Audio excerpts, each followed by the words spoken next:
Hello everyone, welcome to YouTube channel RPSC bio academy. हम जो unit discuss कर रहे थे वो थी एनिमल टेक्सोनॉमी, और एनिमल टेक्सोनॉमी में हम जो फाइलम डिस्कस कर रहे थे वो था फाइलम आर्थ्रोपोडा। फाइलम आर्थ्रोपोडा, हम आर्थ्रोपोडा की एक क्लास देख चुके थे।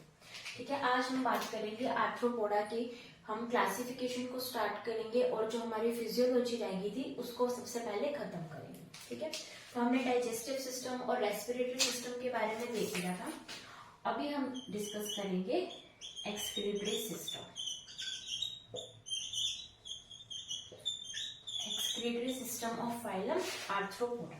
जैसे हमने देखा था कि रेस्पिरेटरी सिस्टम के अंदर भी हमें बहुत सारी ऑर्गन्स देखने को मिले थे, डिफरेंट टाइप्स ऑफ ऑर्गन्स, जिस तरीके से हमने एनिमल्स देखे थे इसके अंदर।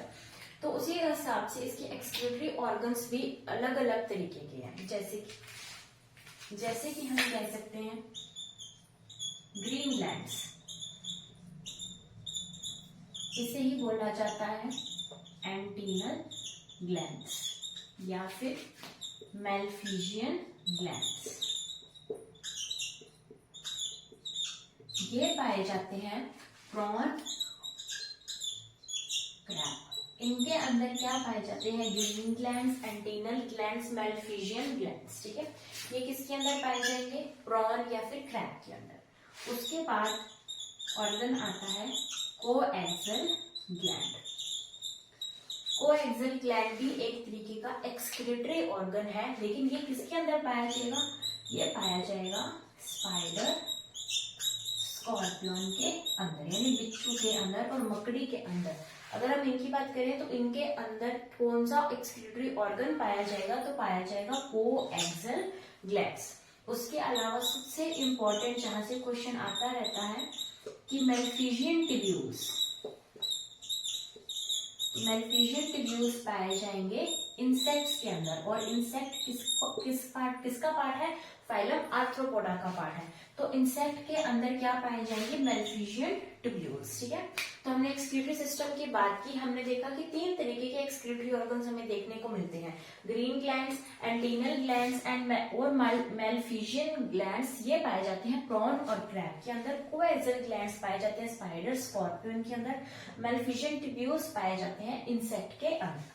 ठीक है, अगर हम बात करें इन एनिमल्स की, तो ये एनिमल्स अमोनोटैलिक भी हो सकते हैं, यूरियोटैलिक भी हो सकते हैं। तो अमोनोटैलिक भी हो सकते हैं, यूरियोटैलिक भी हो सकते हैं। ठीक है, और कुछ कुछ ऐसे होते हैं जो कि यूरिकोटैलिक भी होते हैं। ठीक है, तो ऐसा क्वेश्चन नहीं आएगा कि आर्थ्रोपोड्स फाइलम के जो मेंबर्स हैं वो कौन से, उनका एक्सक्रीशन किस तरीके का है, ऐसा क्वेश्चन कभी भी नहीं आएगा। स्पेशली नेम देकर पूछा जाएगा। जैसे यहाँ पर एक्सक्रीटरी ऑर्गन का नेम देकर पूछा जाएगा कि जो प्रॉन के अंदर कौन से एक्सक्रीटरी ऑर्गन प्रेजेंट होते हैं, तो वो होगा ग्रीन ग्लैंड्स। या इस तरीके से क्वेश्चन आ सकता है, ग्रीन ग्लैंड्स क्या है? ग्रीन ग्लैंड्स एक्सक्रीटरी ऑर्गन्स हैं। ठीक है,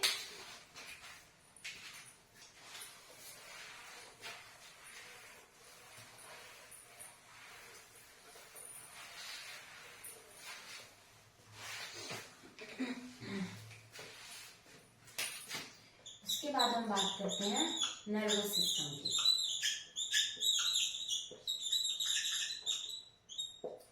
नर्वस सिस्टम के अंदर यहां पाई जाएगी नर्व रिंग प्लस यहां पर पाई जाएगी नर्व कोड। और नर्व कोड कैसी होगी? नर्व कोड होगी सॉलिड और डबल। हमारी नर्व कोड कैसी होती है? हमारी नर्व कोड होती है डोर्सल, और ये नर्व कोड होगी वेंट्रल। और हमारी नर्व कोड होती है होलो, और ये होती है सॉलिड। ठीक है, तो इसका जो नर्वस सिस्टम है वो बना होगा एक नर्व रिंग का और वेंट्रल नर्व कोड का। ठीक है, उसके बाद यहाँ पर एक स्पेशल एंडोक्राइन ग्लैंड्स कह सकते हैं, हम एंडोक्राइन सेल्स कह सकते हैं, या फिर उसको न्यूरोसिक्रीटरी सेल्स भी कहा जाता है, वो भी पाए जाते हैं। न्यूरोसिक्रीटरी सेल्स पाए जाते हैं। तो ये न्यूरोसिक्रीटरी सेल्स या इनको एंडोक्राइन सेल्स के नाम से भी जाना जाता है। तो ये होते हैं कॉर्पोरा कार्डिएका। कॉर्पोरा कार्डिएका ये जो न्यूरोसिक्रेटरी सेल्स है ये कौन से फाइलम में पाए जाते हैं? फाइलम आर्थ्रोपोडा के अंदर पाए जाते हैं। और ये क्वेश्चन हमारा आ चुका है असिस्टेंट प्रोफेसर 2020 के अंदर भी कॉर्पोरा कार्डिएका जो है वो कौन से फाइलम के अंदर पाए जाते हैं और ये कैसे हैं? तो ये एंडोक्राइन है। ये कैसे है? एंडोक्राइन ग्लैंड है, एंडोक्राइन सेल्स है और फाइलम आर्थ्रोपोडा के अंदर पाए जाते हैं। तो ये हमने देखा नर्वस सिस्टम, जिसके अंदर हमने बात की nerve ring plus ventral nerve code जो कि सॉलिड है, जो कि डबल है। उसके अलावा हमने बात की कॉर्पोरा कार्डिएका के बारे में।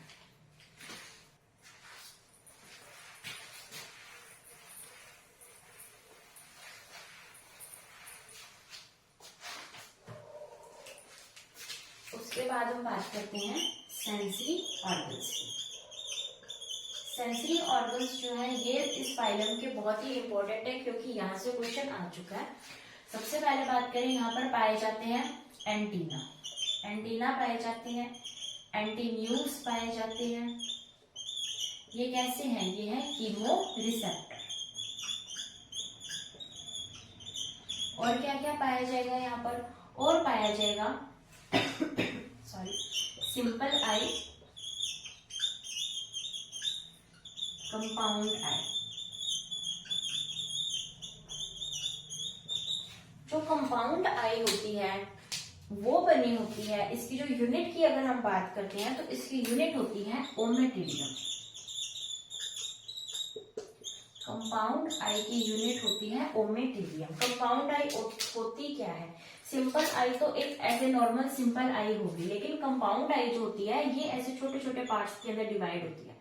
यानी इस आई के अंदर इस तरीके से पार्ट्स होंगे और हर एक यूनिट को क्या बोला जाएगा? हर एक यूनिट को बोला जाएगा ओमेटिडियम। ठीक है। और जो ओमेटिडियम है, हर एक ओमेटिडियम के सेंटर पार्ट के अंदर, हर किसी ओमेटिडियम के सेंटर पार्ट के अंदर भी एक स्ट्रक्चर पाई जाएगी और इस स्ट्रक्चर को बोला जाएगा रैबडोम। ठीक है। कंपाउंड आई जो बनी होती है वो छोटे छोटे ओमेटिडियम से मिलकर बनी होती है और इस ओमेटिडियम के सेंटर पार्ट में क्या पाया जाता है? रैबडोम पाया जाता है। अगर हम बात करें ओमेटिडियम की तो ये क्वेश्चन ग्रेड 1 2011 में आ चुका है और रैबडोम ये क्वेश्चन असिस्टेंट प्रोफेसर 2020 में आ चुका है। ठीक है। तो इसलिए हमारे लिए बहुत इंपॉर्टेंट है ओमेटिडियम भी और रैबडोम भी। ये किसके अंदर पाए जाते हैं? ये पाए जाते हैं कंपाउंड आई के अंदर। और कौन से फाइलम का कैरेक्टर है? Phylum arthropoda. तो हमने सेंसरी ऑर्गन्स देखे, एंटीना, एंटीन्यूज, ये कैसे हैं? ये है कीमोरिसेप्टर। उसके बाद हमने देखी सिंपल आई इसके अंदर पाई जाती है, कंपाउंड आई पाई जाती है। उसकी स्ट्रक्चरल और फंक्शनल यूनिट क्या है? ओमेटिडियम। और ओमेटिडियम के सेंटर पार्ट में क्या पाया जाता है? रैबडोम पाया जाता है।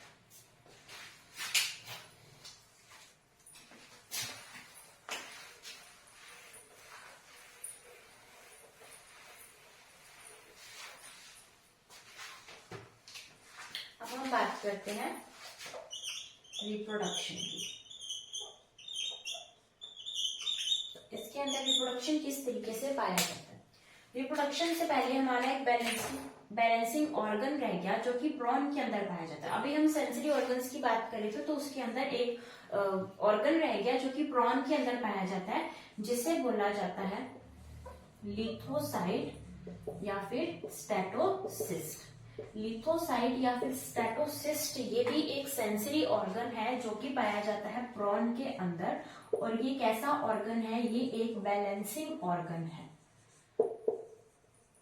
ये एक बैलेंसिंग ऑर्गन है। ये होता क्या है? ये होता है एक क्यूटिकल है, क्यूटिकल प्लस कैल्शियम कार्बोनेट के पार्टिकल्स पाए जाते हैं। ये जो स्ट्रक्चर होती है क्यूटिकल प्लस कैल्शियम कार्बोनेट के पार्टिकल्स, इसे बोला जाता है स्टेटोसिस्ट या फिर लिथोसाइट। ये बैलेंसिंग ऑर्गन है। कहाँ, किसके अंदर पाए जाएंगे? प्रॉन के अंदर। अगर हम इसकी स्ट्रक्चर भी बनाएं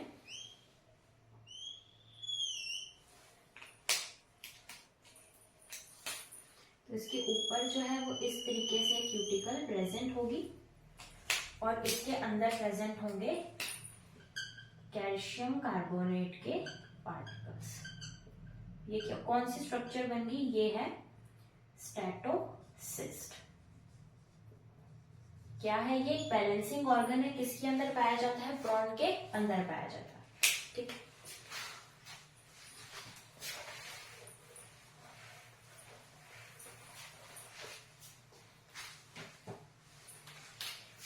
बाद हम बात करते हैं रिप्रोडक्शन की। तो रिप्रोडक्शन, इसके अंदर जो एनिमल्स होते हैं वो होते हैं यूनिसेक्सुअल एनिमल्स, ठीक है।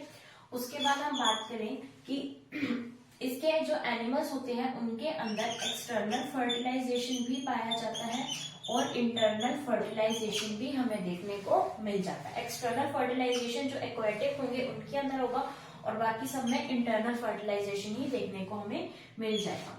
उसके बाद अगर हम बात करें रिप्रोडक्शन की, तो यहाँ पर जो क्लीवेज है वो होगा डिटर्मिनेट एंड स्पाइरल।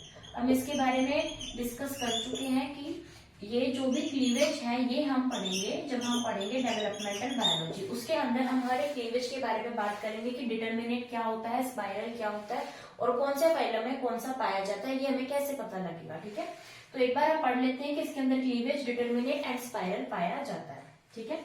उसके बाद अगर हम बात करें कि इसके जो डेवलपमेंट है वो इनडायरेक्ट भी होती है और डायरेक्ट डेवलपमेंट भी होती है। डायरेक्ट का मतलब तो यही है कि सीधा जैसे ही जायगोट बना उसे सीधा एडल्ट बन गया, एक एडल्ट बन के ही बॉडी से सीधा बाहर हो गया, उसे बोला जाता है डायरेक्ट। यानी कि यहाँ पर कोई भी लार्वल फॉर्म नहीं मिलती, ठीक है, सीधा एडल्ट बनता है। लेकिन इनडायरेक्ट के अंदर क्या होता है, एडल्ट की फॉर्मेशन से पहले लार्वा की फॉर्मेशन होती है, ठीक है। तो यहाँ पर हम पढ़ेंगे डिफरेंट टाइप्स ऑफ लार्वा। जैसे कि अगर हम बात करें हनी बी की, तो हनी बी में भी लार्वा पाया जाता है। अगर हम बात करें हाउस फ्लाई की, तो हाउस फ्लाई में भी लार्वा पाया जाता है। अगर हम बात करें बीटल्स की, अगर हम बात करें बटरफ्लाईज की, तो इसके अंदर भी लार्वा पाया जाता है। अगर हम बात करें मॉस्किटो की, तो इसके अंदर भी लार्वा पाया जाता है। तो अभी हम इसके लार्वा पढ़ने वाले हैं। लार्वा पढ़ने आएंगे तो और भी बहुत सारे लार्वा, लेकिन हमारे लिए जो इम्पोर्टेंट है वो इससे ही काम हमारा चल जाएगा और डायरेक्ट डेवलपमेंट में कोई भी लार्वा नहीं बनता है, ठीक है। तो सबसे पहले हम देखते हैं कि हनी बी के अंदर कौन सा लार्वा पाया जाता है। Grub larva. हाउस फ्लाई के अंदर पाया जाएगा मैगट लार्वा। चाहे बीटल्स हैं चाहे बटरफ्लाईज हैं, इनके अंदर पाया जाएगा कैटरपिलर, ठीक है। और मॉस्किटो में पाया जाएगा व्रिगल लार्वा, ठीक है। तो ये हमने इंपॉर्टेंट लार्वा भी डिस्कस कर लिया। हमने देखा रिप्रोडक्शन, रिप्रोडक्शन के अंदर एनिमल्स कैसे होते हैं, यूनिसेक्सुअल, एक्सटर्नल फर्टिलाइजेशन भी हो सकता है, इंटरनल फर्टिलाइजेशन भी हो सकता है।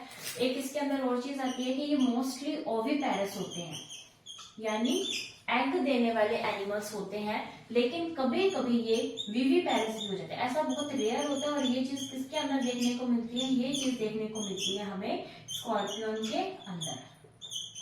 ये कैसे हो जाते हैं, ये हो जाते हैं विविपेरस, यानी कि ये सीधा ही जो है एडल्ट को, मतलब कि सीधा ही नेक्स्ट जनरेशन को ये बर्थ दे देंगे, एग की फॉर्मेशन नहीं हो पाएगी। इनका जो क्लीवेज है वो कैसा होगा, डिटर्मिनेट एंड स्पाइरल होगा। इनडायरेक्ट डेवलपमेंट भी हो सकती है, डायरेक्ट डेवलपमेंट भी हो सकती है। हनी बी के अंदर ग्रब लार्वा, हाउस फ्लाई के अंदर maggot larva, beetles and butterflies के अंदर कैटरपिलर लार्वा, मॉस्किटो के अंदर व्रिगल लार्वा, ठीक है।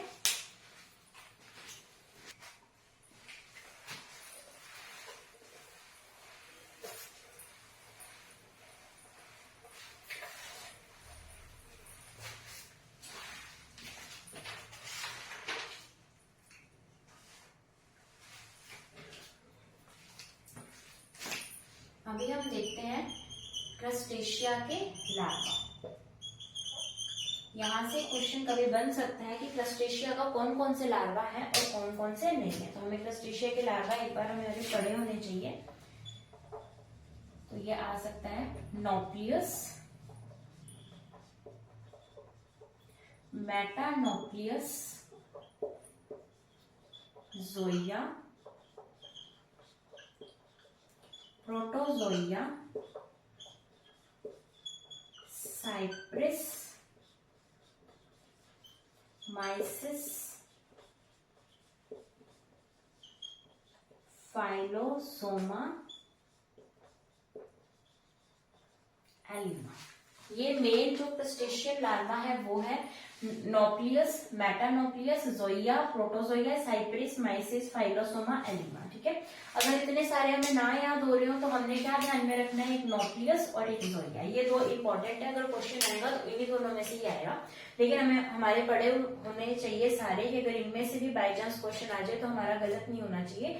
तो अगर याद रखेंगे तो हम यही दोनों याद रखेंगे। वैसे कौन कौन से है, नोप्लियस, मेटानोप्लियस, जोइया, प्रोटोजोइया, साइप्रिस, माइसिस, फाइलोसोमा, एलिमा। ठीक है, अभी हम देखते हैं क्लासिफिकेशन ऑफ फाइलम आर्थ्रोपोडा।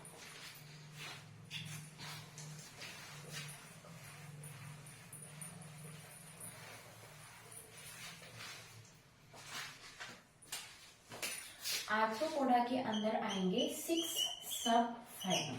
अभी तक हम सीधा क्लासेस पढ़ रहे थे, ये पहला ऐसा फाइलम आया जिसके अंदर सब फाइलम आएंगे। ठीक है, अगर हम इसकी फर्स्ट क्लास को पढ़े तो आएगी ट्राइलोबिटा, ट्राइलोबिटा, कैलिसेरेटा, मैंडिब्यूलेटा, इसे एंटीनेटा भी कहा जाता है। उसके बाद आएगी पेंटोस्टोमिडा,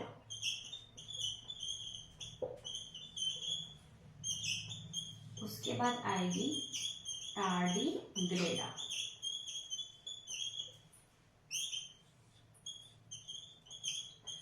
ओनाइकोफोरा। तो ये 6 सब फाइलम है फाइलम आर्थ्रोपोडा के अंदर। ठीक है, इसे हम याद कर सकते हैं। टीसी, टीसी किसकी काटी, मध्य प्रदेश जाने के लिए कटी टीसी, और यहाँ पर कितनी कटी, 2 कटी, 2 टीसी कटी, टीसी कटी मध्य प्रदेश जाने के लिए 2 टीसी कटी। ठीक है, तो इस तरीके से हम याद कर सकते हैं। अगर कोई और भी आपके पास है तो आप उससे भी लर्न कर सकते हो। तो ये मैंने इस तरीके से लर्न किया है। तो इसके 6 सब फाइलम है। ठीक है, अब इसके अंदर जो ज्यादा, जिसके अंदर हमने क्लासेस पढ़नी है, जिसके अंदर ज्यादा हमारी डिटेल है, वो तो ये 2 फाइलम है, कैलिसेरेटा या फिर मैंडिब्यूलेटा। इसके बारे में हम अच्छे से डिस्कस करेंगे, लेकिन बाकी जो 4 है ये इतने इंपॉर्टेंट नहीं है, तो इसके बारे में हम अभी थोड़ा थोड़ा डिस्कस कर लेते हैं। अगर हम बात करें ट्राइलोबिटा की, हमने जब स्टार्टिंग वीडियो देखी थी, कल वाली वीडियो आपने देखी होगी, तब हमने आर्थ्रोपोडा के अंदर ये देखा था कि जो फॉसिल्स होते हैं आर्थ्रोपोडा के, उसे ट्राइलोबाइट्स कहा जाता है। तो वहीं से ये क्लास सब फाइलम बना ट्राइलोबाइट, यानी इसके अंदर क्या आएंगे, इसके अंदर आएंगे फॉसिल्स। फॉसिल्स ऑफ आर्थ्रोपोडा कौन से सब फाइलम में आएंगे, ट्राइलोबाइटा के अंदर। और इसका अगर हम एग्जाम्पल देखें तो वो आएगा ट्राइआर्थ्रस। तो ये एग्जाम्पल है किसका, ट्राइलोबिटा सब फाइलम का। ठीक है, और ये तो हम डिटेल से पढ़ने ही वाले हैं। उसके बाद हम बात करें पेंटोस्टोमिडा की, तो इसका अगर एग्जाम्पल पढ़े तो वो आएगा लिंगुआटुला, लिंगुआटुला। अगर हम बात करें टार्जीग्रेडा की, टार्जीग्रेडा की अगर हम बात करें तो इसके अंदर जो एग्जाम्पल आएगा वो आएगा एकाइनिस्कस, इसे बोला जाता है वाटर बियर। ठीक है, और जो ओनाइकोफोरा के अंदर आएगा वो आएगा पेरीपेटस। ठीक है, पेरीपेटस क्या है, पेरीपेटस को बोला जाता है वॉकिंग वर्म, वॉकिंग वर्म कहा जाता है। और ये एक कनेक्टिंग लिंक है, ये एक कनेक्टिंग लिंक है एनालिडा एंड आर्थ्रोपोडा के बीच में। एनालिडा और आर्थ्रोपोडा के बीच का कनेक्टिंग लिंक है जिसका नाम है पेरीपेटस, जिसे क्या बोला जाता है, वॉकिंग वर्म बोला जाता है। ठीक है, तो ये हमने पढ़े 6 सब फाइलम किसके, फाइलम आर्थ्रोपोडा के। ट्राइलोबिटा जिसके अंदर सारे फॉसिल्स आएंगे, एग्जांपल है ट्राइआर्थ्रस। कैलिसेरेटा, मैंडिब्यूलेटा या एंटीनेटा, इसे हम अच्छे से पढ़ने वाले हैं। उसके बाद पेंटोस्टोमिडा जिसका आएगा लिंगुआटुला, टार्जीग्रेडा, टार्डीग्रेडा इसके अंदर आएगा एकाइनिस्कस जिसे बोला जाता है वाटर बियर। उसके बाद ओनाइकोफोरा, इसके अंदर आएगा पेरीपेटस जिसे बोला जाता है वॉकिंग वर्म। और ये एनालिडा एंड आर्थ्रोपोड्स का कनेक्टिंग लिंक है। अभी हम पढ़ते हैं हमारा सब फाइलम कैलिसेरेटा के बारे में।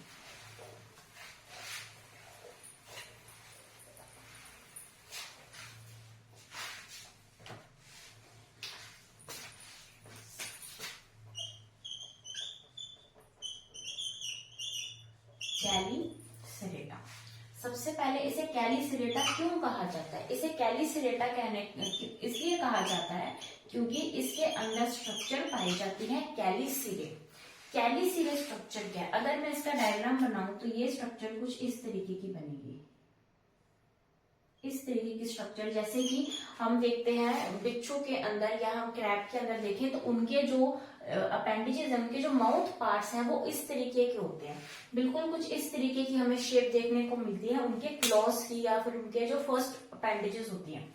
तो कैलिसिरे क्या होते हैं? ये अपेंडिजेस की मॉडिफाई होकर ये स्ट्रक्चर बनाती हैं, यानी इसके अंदर जो अपेंडिजेस हैं वो अपेंडिजेस मॉडिफाई होगी। और उन्होंने कौन सी स्ट्रक्चर बनाई? उन्होंने इस तरीके की स्ट्रक्चर बनाई जिसे क्या बोला जाता है? कैलिसिरे बोला जाता है। और ऐसे मेंबर्स जिनके अंदर ये कैलिसिरे पाया जाता है उसे हमने कैलिसेरेटा सब फाइलम के अंदर रख दिया। अब कैलिसेरेटा सब फाइलम की 3 क्लासेस हैं। पहली क्लास है मीरोस्टोमेटा, सेकेंड है अरेक्निडा और थर्ड क्लास है पिक्नोगोनिडा। तो इसकी ये 3 क्लासेस है, इसे हम याद रख सकते हैं मैप से, ठीक है। MAP मैप से कैलिसेरेटा की 3 क्लासेस है। अगर हम बात करें मीरोस्टोमेटा की, तो मीरोस्टोमेटा के अंदर आएगा लाइमुलस। लाइमुलस को हमने क्या कहा था? Living fossil. हम लाइमुलस को पहले भी डिस्कस कर चुके हैं। हमने लाइमुलस कहाँ पर डिस्कस किया था? जब हमने बात की थी रेस्पिरेटरी ऑर्गन्स की और हमने बात की थी बुक गिल्स की। तब हमने बात की थी कि बुक गिल्स का एग्जाम्पल क्या है? लाइमुलस। लाइमुलस को बोला जाता है हॉर्स शू क्रैब और इसे क्या बोला जाता है? King crab. ये किसके अंदर आएगा? ये आएगा मीरोस्टोमेटा क्लास के अंदर, कैलिसेरेटा सब फाइलम के अंदर। अगर हम बात करें अरेक्निडा, अरेक्निडा के अंदर आएगा स्कॉर्पियन यानी बिच्छू आएगा। स्कॉर्पियन के अंदर पाया जाता है कैनाबोलिज्म। कैनाबोलिज्म का मतलब हमने पहले भी डिस्कस किया था। कैनाबोलिज्म का मतलब होता है अपनी ही जाति के मेंबर्स को खाना, अपनी ही जाति की मेंबर्स को खाना। तो ये काम कौन करता है? स्कॉर्पियन। हमने कैनाबोलिज्म प्लेटीहेल्मिन्थिस में भी पढ़ा था। प्लेटीहेल्मिन्थिस में हमने कैनाबोलिज्म कौन से ऐसे मेंबर के अंदर, प्लेटीहेल्मिन्थिस का कौन सा मेंबर था जिसके अंदर हमने कैनाबोलिज्म को पढ़ा था, ये आपने कमेंट्स में लिखना है, ठीक है। उसके बाद इसके अंदर आ जाएंगे स्पाइडर्स, यहाँ पर आएंगी माइट्स, यहाँ पर आएंगी टिक्स, ठीक है। तो ये किसके अंदर आएंगे? ये आएंगे क्लास अरेक्निडा के अंदर। स्कॉर्पियन है, स्पाइडर है, माइट्स है, टिक्स है, ठीक है। और पिक्नोगोनिडा के अंदर आएगा निम्फोन, इसे बोला जाता है सी स्पाइडर, ठीक है। तो ये हमने डिस्कस की थी कैलिसेरेटा सबफाइलम, जिसके अंदर कैलिसेरे जो है वो एक स्ट्रक्चर पाई जाती है जो इस तरीके की होती है। ये यहाँ की अपेंडिजेस मॉडिफाई होकर कैलिसेरे की स्ट्रक्चर बनाती हैं। और इसकी 3 क्लासेस हैं, मीरोस्टोमेटा, अरेक्निडा एंड पिक्नोगोनिडा। अगर हम बात करें मीरोस्टोमेटा की, तो मीरोस्टोमेटा के अंदर आएगा लाइमुलस, जिसे लिविंग फॉसिल कहा जाता है। इसके अंदर प्रेजेंट होंगे बुक गिल्स, इसको कहा जाता है हॉर्स शू क्रैब या फिर किंग क्रैब। उसके बाद हम बात करते हैं अरेक्निडा की, इसके अंदर आएगा स्कॉर्पियन। स्कॉर्पियन के अंदर कैनाबोलिज्म पाया जाता है। और आपने अंदर यहाँ पर कमेंट करना है कि कैनाबोलिज्म हमने प्लेटीहेल्मिन्थिस के कौन से मेंबर में देखा था? Spider, mites and ticks. उसके बाद पिक्नोगोनिडा के अंदर आएगा न्यूफॉन एंड सी स्पाइडर, ठीक है। अब हमारी एक ही सब फाइलम रह चुका है, वो सब फाइलम हम कल डिस्कस करेंगे। उसी के साथ हमारा फाइलम आर्थ्रोपोडा भी खत्म हो जाएगा। फिर हम स्टार्ट करेंगे फाइलम मोलस्का। Thank you.